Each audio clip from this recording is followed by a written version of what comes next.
On this episode of Talking Cardboard, we're going to get into the nuts and bolts on our revamped rating system. Hope you enjoy.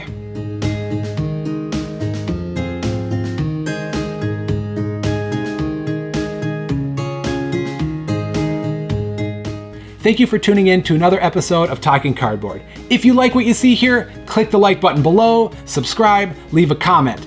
This episode is going to be a little bit more nuts and bolts because we decided to revamp our rating system to more fit our needs. As always, I'm Jurch, to my right is John, and to my left is Corey. Corey, what was the origination of us changing our rating system?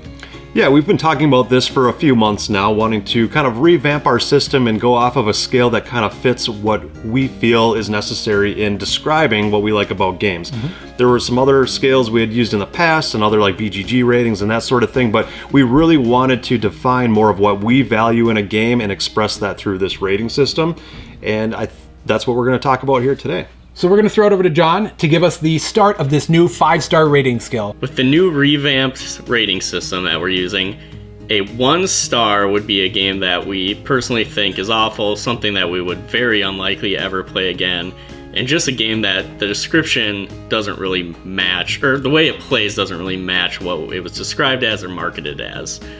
So just a very low tier game in our opinion. 2, on the other hand, is maybe a mediocre game. It's something that the game itself isn't horrible. It's just maybe not something we would recommend to someone. It's just not all there. Then when we get to 3 out of 5, that's a good game, but it's just not for me. It's a game that we would suggest if somebody's looking for a particular type of game or from a certain publisher, but it's not a game we would just recommend out of the blue or would be suggesting to bring it to a game night. Now that we've talked about 1 through 3, Corey, take us home with 4 and 5.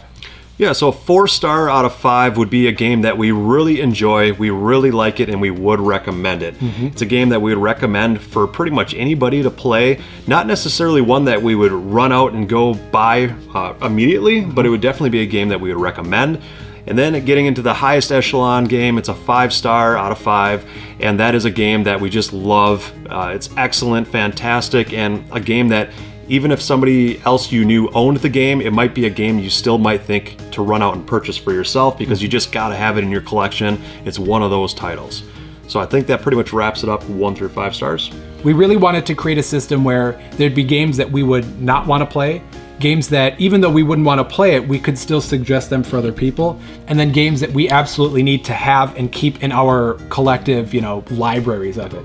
So this system will do a better job of helping organize that for all of you, and it's not necessarily the games that we like, but it's how we would, want to keep this game around and how much we enjoy suggesting it to other people.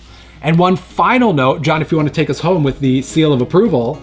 Yeah, with our new rating system, if during any of our game reviews, the ratings from everybody part of the review is a 4 or a 5, we will be giving that game a Talking Cardboard seal of approval. And that'll just be kind of a fun thing to let all of you know that we have reached a consensus on a game, because as most games, even games that some of us really enjoy, it's not a consensus. And if you can hit this different cross-section of the types of games we like, then we want to really recognize that. And for all of us here at Talking Cardboard, enjoy our new rating system as we are reviewing a whole bunch of new games in 2023.